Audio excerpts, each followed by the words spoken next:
was like, yeah. So I was like, all right, well, now that I know that, like, I'll keep in mind, you know, as story ideas come to me, you know, and reach back out to you. And eventually, I started working on Middle West. At first, I was working with a friend who was going to do it, and then he got some amazing opportunities that he could not pass up. So he moved along before we really got started.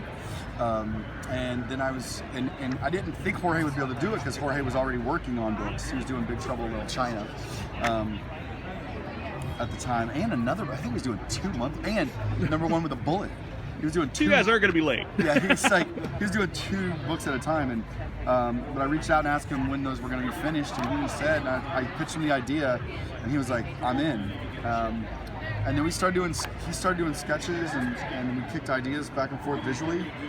And once he nailed the look of Abel and, you know, Abel's dad and what Abel's dad turns into, once he nailed those things in the development stage, I was like, oh my gosh, this is going to be a special book. So the name Abel, where did you come up with it? Is it a biblical reference you're going for here? I was not. I was really just, again, I wish there was more meaning to it. I think it feels like there's meaning to it, like as I track backwards now, but I just wanted a name that sounded, I just would put a list of names. I'd just go through a baby name website and just list names that were shorter and things, and then I'd look, and eventually Abel came up, and I liked it. It feels like it has a lot of meaning. You know, there's a lot of different meanings it has.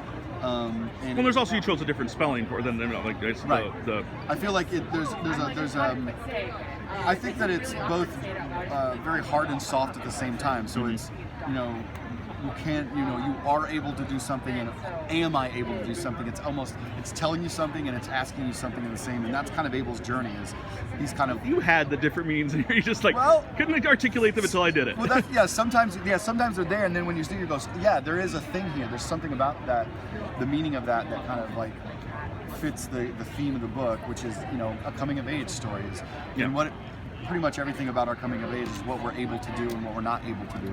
Now, is that how you pitched it? Coming of age story with tornadoes and crazy? Because it was. I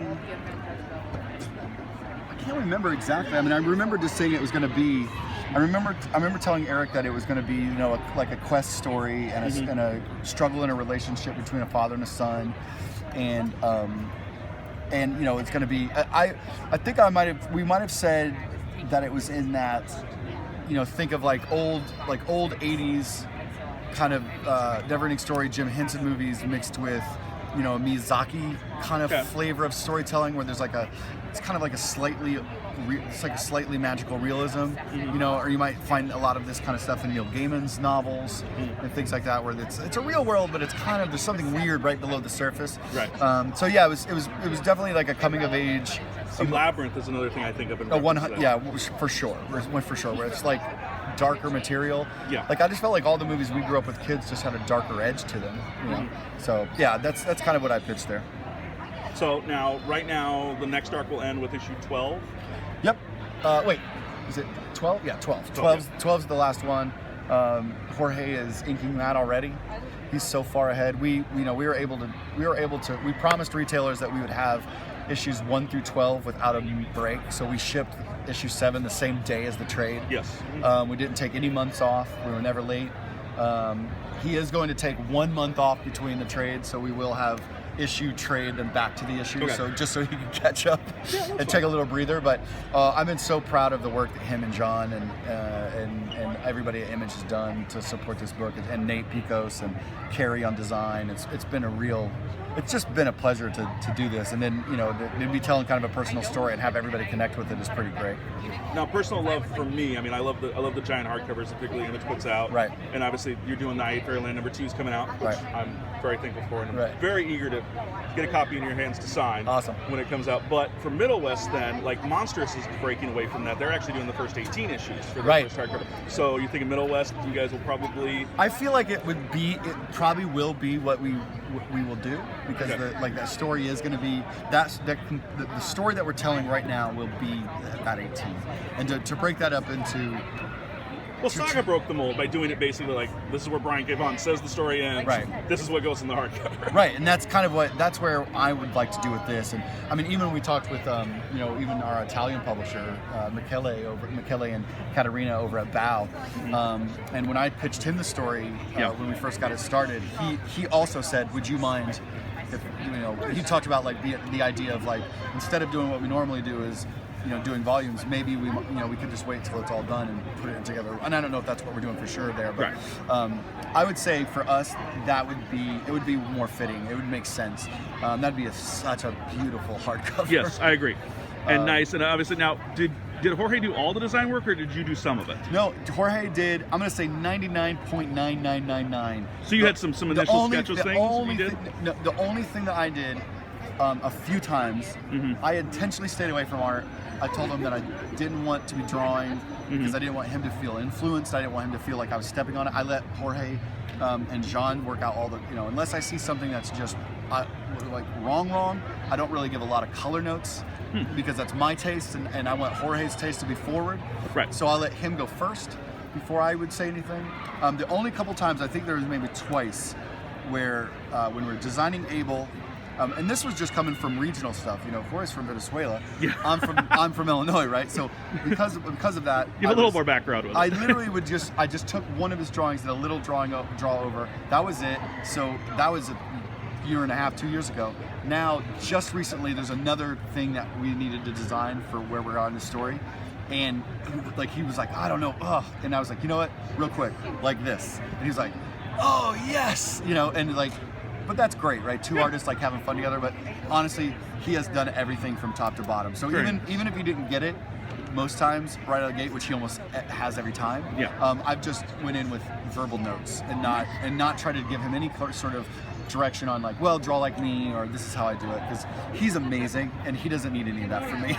Well, it's because you're doing the much more the collaborative phase, I guess, more of your career now, particularly after you did Bully Wars and now doing this. Right. I mean, are you getting comfortable in doing that? I love it, yeah. I mean, I still love doing everything myself, but those are going to be stories that are very specific to that, right? That I want to do and I'm committed to. But I absolutely love writing and collaborating with artists. I like it. It's easier for me to do than it was the other side, where when I was an artist collaborating with a writer. So it's like little things like the Fantastic Four vignette. Yeah, do little things like that every once in a while. Yeah, I'm gonna do that every once in a while, but almost, I won't draw books for other writers anymore. Yeah. I'll always write myself, but little things like that. That's still fun because Dan's funny, and Dan and I always get a kick out of this. People forget like Dan wrote Ren and Stimpy comics forever, right? Like that's amazing. His first Spider-Man was in Ren and Stimpy. Yeah, so there's a part of me that's like, it's like, oh, I've got to go do a story with Dan, like, even if it's just a one pager, I really wish more fans would read his tweets with kind of more of a humor that I think he puts into them. Yeah, he's cheeky, dude. Like that dude's a jokester, So I really dug that. But no, I just find that this side of it, like writing and then giving that to artists and giving their feedback. Jorge will give me some feedback, and or he'll say like, oh, like I'll combine these two panels, or what about this? And I'll be like, oh, that's actually good too. He'll throw it back at me, and then once it's drawn, you're just like, oh my gosh, this is so much better than I ever thought. So it really is. I'm getting surprised, and it's fun to be getting surprised this late in my career and this far into my career. So it's giving me a new excitement. I'm almost, I'm 18 years in, so to still be finding new things and being that excited to like get up and work and see if he's uploaded any thumbnails or anything, like that's pretty awesome. Nice. All right, last thing before we let you go. Yeah. What can you tease? I mean, most people, I think a lot of people are reading the trade, big things. But for the monthly readers, what can you tease coming up that you're excited about for Middle West? Oh, for Middle West. Well, you don't have to mean Marvel spoilers. I know Marvel won't do that. They get a little bit. Marvel, with Middle West, I think people will finally. Well, what are we? Issue 8? Yeah, it's issue 8. Issue 8. By the end of this arc, you are gonna have a little bit of an idea of. You're gonna start to be on the path to figuring out what the pink stuff is. Oh, okay. Which is weirdly the craziest question I get all the time about this book. What's the pink stuff? What's the pink goo? What's the pink stuff? I'm like, neither Jorge or I, neither one of us thought that would be a thing that registered with people, but it sure does. People pick on the weirdest little things they like. It's fun, but it will be important, so we'll see. All right, thank you so much for your time, Skottie. Thanks, man. I appreciate it, bud.